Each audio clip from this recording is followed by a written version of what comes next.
Mr. Buffett, Mr. Munger, when you were raising your first investment funds, how did you go about attracting investors? And once you had your first funds and your first investors, how did you go about growing them?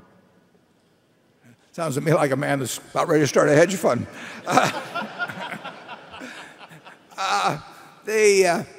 In my case, I'd moved back here from New York in March or so of 1956, and a few members of my family said we'd like you to manage our investments just like I did when I was selling securities out here before I went to New York.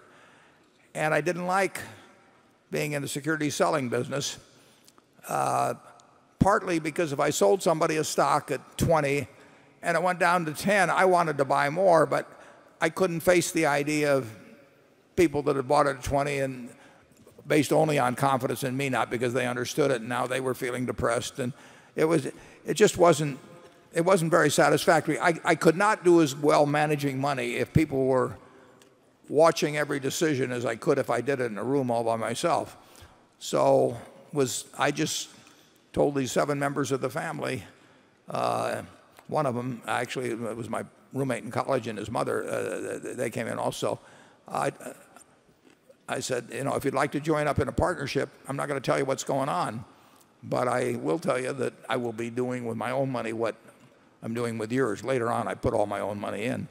And it just was very slow. A few months later, Graham Newman that I'd worked for was liquidating, and a fellow named Homer Dodge asked Ben Graham what he should do with the money he was getting out of Graham Newman. He said, this kid used to work for me and he's okay. And so he came out and went in with me, and another fellow late in the fall had seen the notice of partnership formed in some legal paper, and he said, what's this? And came in with me. And we just stumbled along. And for almost 6 years, I operated out of my house, no employee. I kept all the books. I filed the tax returns. I went out and picked up the stocks personally and stuck them in a safe deposit box. When Charlie came along, I kept chiding him about the fact I met him in 1959, and I said, law is okay as a hobby, but it's no place for a man with your intellect to spend his time. Well, I'll let Charlie take it over from there. It actually took me a long time to leave what it was a family business. And so any of you who are having a slow time accepting good ideas, should be cheered by my example, because it was some years after you started working on me, and you pounded on me, and I slowly got the point.